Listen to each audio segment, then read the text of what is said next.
Hello, my name is Christine and I run a vintage shop called Prima Treasures on Etsy.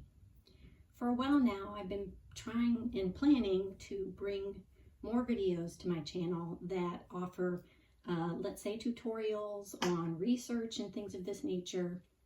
They're a little more complicated than what I've been doing, so I've been kind of putting it off for that reason. Some of them involve using a computer and doing some screen sharing, and I haven't quite worked up to that yet. But I did think of one yesterday that I could do without any of the more advanced tactics that some of my ideas would require. So that's what I brought today, and I wanted to kind of run through it for you. Basically, what I want to talk about today is the idea of, figuring out what you should be prepared to pay for something in a situation, for example, where you're in an antique mall or a store, a similar type of store, and you're looking at a bunch of things that you haven't really had any exposure to, and let's say you feel a little lost. You're not quite sure what the value of those things are because, a lot of them are completely new to you. So I've set up a little demo here to kind of show you what my thinking on this topic is, and what we have here is two lead crystal glasses. One is a stemless wine glass and one is obviously a taller goblet. Now, one of these glasses is made by Waterford and they're a high-end maker. The other glass is made by Shannon Crystal, who's currently owned by Godinger, and it's a fairly low-end maker. So I wanted to show the two glasses side by side and kind of give you guys an opportunity to look at them a little bit. You can see they both have fairly similar patterns you can see they both have like this cross-hatch design on them that would be, one of the terms for that is a diamond cut, because, you can see it's got the points, it's shaped like a diamond. This one also has little rays coming off the top. So the reason I picked these two is because they have similar styling, aside from the fact that one has a taller base and the other one has no base. But in terms of the way that the glass is cut, they have a similar design. So, in your mind, look at the two of them, they're side by side, kind of try to figure out, okay, if I had to pick the one that was the high-end maker, which one would I pick? So, I'm going to tell you the answer, but I wanted to point out that this one's obviously larger. Sometimes we look at size as an indicator, which isn't necessarily fair. And this one is smaller. This one has, you probably can't see in the video, but the glass is thicker on this one. And sometimes we think things that are heavier and sturdier are the more expensive type. This one has thinner glass. And in terms of, let's say, wine goblets, sometimes we think that thinner is a more high value piece. So there's definitely some conflicting information here, and sometimes when we're trying to decide, we just don't have enough to go on just by looking at them. Now obviously if you were in a store, you could pick it up, you could feel it, you could do things like that, but I can tell you in my house yesterday, people were definitely struggling to make a firm decision on these two because, as I say, sometimes we use different features as our litmus test. And so I'm just going to put you out of your misery and tell you that this is the Waterford glass. And they currently sell, I don't know if they sell this exact design on their website, but very similar stemless wine glasses for almost $200 a pair. So what you're looking at right here is about a $95 glass. Single glass. If you were going to buy just one, that's about what you'd be paying based on their website prices. This over here, and I'm going to turn it so you can see that there's still a sticker on it. That's the Shannon Crystal one. And if you were to go on Amazon right now, you could get a set of 4 of these for about $22. So this glass right here has a retail value of just over $5.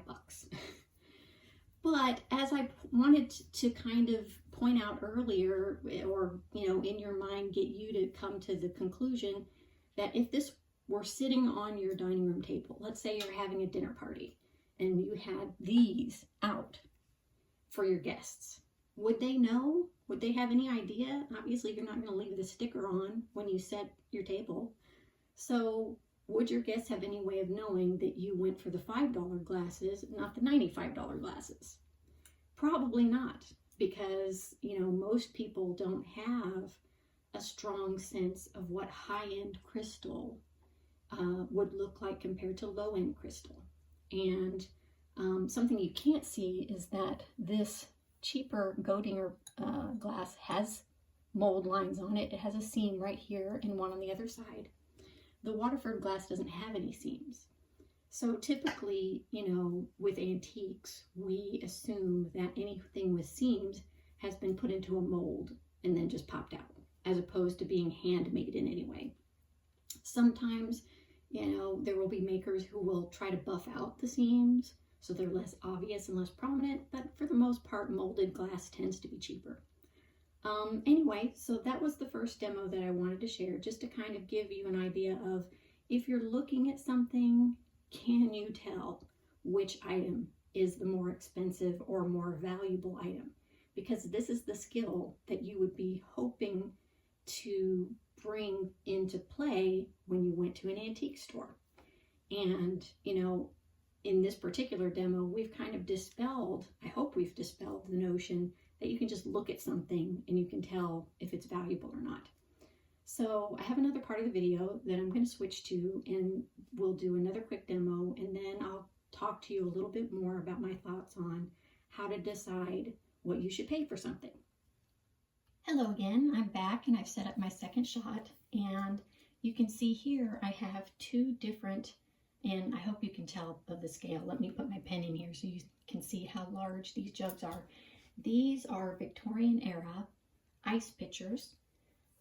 They would have been used for, presumably serving water. I don't know what other types of beverages Victorians would have had that would have required a jug this size, so I'm going to stick with water. Anyway, so they don't have the same exact styling, but my question would be, looking at both of these jugs, how would you know which one is more valuable? So they're both antique. They're both a good 100+ years old. They do have different designs on them. This one's got little leaves cut into it and some flowers.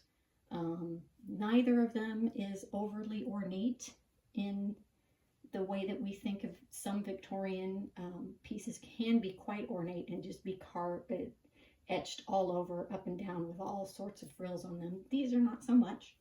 So if you were to see both of these in an antique store, would you know which one is more valuable without looking at the price tag? And if you did look at the price tag, would you be comfortable that the prices were fair? I would venture to guess you probably wouldn't. And, you could try to judge based on, this one's a little bit smaller. Maybe that makes it less valuable. But I can tell you that that's not the case. And generally, with Victorian jugs, the design is important, but not in terms of quantity. Typically with Victorian silver in general, the more unusual the design is, that tends to be one of the big factors in value. The name of the company that made it can also be important, but usually it's the design that has the biggest impact. And so I hope you noticed that this jug right here has a sculpted bear on the handle. So when it comes to the value sweepstakes, something like this is going to have a higher value because it has an actual sculpted figure on it. It could be a person, it could be an animal. It doesn't really matter so much in that way, but anytime you have antique silver with a sculpted, what we call figural element, that raises the value. And this piece doesn't. Generally, when you have vintage and antique silver that just has, let's say, flowers and plant life on it, that is considered pretty basic. And so for the most part, it won't increase value. So I brought these here mostly to give you an example of two objects that are essentially the same thing. They're both an ice water pitcher. but the design can make a big difference in the value. Unfortunately, that doesn't help you if you're someone in an antique mall who doesn't really have much experience or any at all with antiques. So, based on this information and the type of thing that I wouldn't expect a casual shopper to know, the whole thing with the figural sculpted elements, what would you do? And so that's the question I'm hoping to answer today. And as I said, I wanted to give a couple examples just to kind of help frame the question so that you have a better understanding of what you'd be up against if you felt compelled to do research and educate yourself before you went shopping. But I personally, I don't advocate for that. I think that people should go and buy things in an antique shop purely for their decorative value. Based on my own experience, I've been doing this for probably, I want to say 7 or 8 years now. 80 to 90% of the items you see in an antique store are not rare. They're not unusual. They're fairly common. So they don't have that high-end price point that collectors would be expecting to pay. So with that in mind, the fact that you can walk into any antique store and see that 80+% of the stuff they have is not rare or unusual or on, the hit list of a collector. At that point, it puts the purchasing decisions in the realm of decorative value. Basically, you're not buying it as an antique, you're buying it as a decorative piece. So if I were buying either of these decorative pieces, then I'm left to judge based on the things that matter to me, right? So if I like this shape better, or I like this shape better, then I would make a decision based on that. And if I thought this was in worse condition, which yes it is, then this one, I would factor that into my decision. But ultimately, I know what my house looks like, and I'm going for a particular look. And so at that point, the choice becomes, well, what would I pay for this look or this look to go into my house? And that's the kind of thing that we do every day when we go shopping. Every time we walk into a store, we make a value judgment, whether it's the grocery store or the mall or a department store or clothes shopping. We're all deciding, am I willing to pay $4 a package for Oreo cookies, or would I rather pay $2 and get the store brand cookie? Everybody has, their own personal preference where they stand on that question. And that question applies to a wide variety of things that we buy all the time, whether it's name brand jeans or a luxury brand purse. You know where you stand on these questions. You know what your, let's say, comfort zone is with regard to brand names versus generics. And so that's kind of what I wanted to talk about in terms of antiques, because that same gut instinct of what is this worth to me? What would I pay for something with this look? Now, I want you to kind of imagine that you're in, let's say, a Pier 1 or a Williams-Sonoma or a Pottery Barn, and you see this sitting in that store. And then you think, ignoring the fact that it looks old, or maybe don't ignore it. I guess that's up to you. If you saw something like this in a Pottery Barn, what would you expect to pay? So that's really the question that is at the core of your price point, is if I were to see this in a store I normally shop at, what would I think is a reasonable price for it? And so that's really what I feel is the best way to approach antique buying from the perspective of someone who is not a collector and who is not knowledgeable about antiques, is to imagine you saw this thing in a regular retail store and you thought that it would be a great addition to your decor. What would you be willing to pay? And when you look at the price tag, have the same decision in your mind of, is this higher than the number I thought of when I saw this object? Is it lower? Do I think it's fair? If you don't, walk away. And I think that's true of any purchase, is when you go into a mall and you look at the prices of furniture and things of that nature, you don't really know how much it costs the manufacturer to make, and you don't really know how much it costs the store to put it out on the floor. But you do know in your own mind what it means to you, how well it fits your decor, how well it fits your personal aesthetic, and whether you think the price they've put on it is reasonable for the intent that you have when you use it. So the reason I wanted to point this out is because I think all of us, unless we're, still in school or fresh out of college, we all have a sense of what we think the value of things are, at least to our purchasing decisions. And so that's what I want to encourage you all to think about when you go to an antique mall. Don't be intimidated by the fact that everything's old. Everything that's in that store, or at least the vast majority of it, is there to be used as decorative objects. So think of it just the same way that you would if you walked into the mall near home or the department store or wherever it is that you might normally look for home decor. Just have that same mindset of, if I saw this in a retail store, what would I pay for it? What would I be okay with paying? And if the number is too high, when you look at the tag, walk away. It's as simple as that. The other thing I wanted to kind of clue you into is that generally in an antique mall situation, you have probably 100 different sellers who each have their own booth, and they all have their own collection of items they're trying to sell you. And if you're really unsure about a price of something, let's say you wanted to buy an antique steamer trunk, odds are pretty good that there are 3, 4, 5 steamer trunks in this particular mall, because out of 100 people, surely you've got at least 2 or 3 that are all looking to sell a steamer trunk.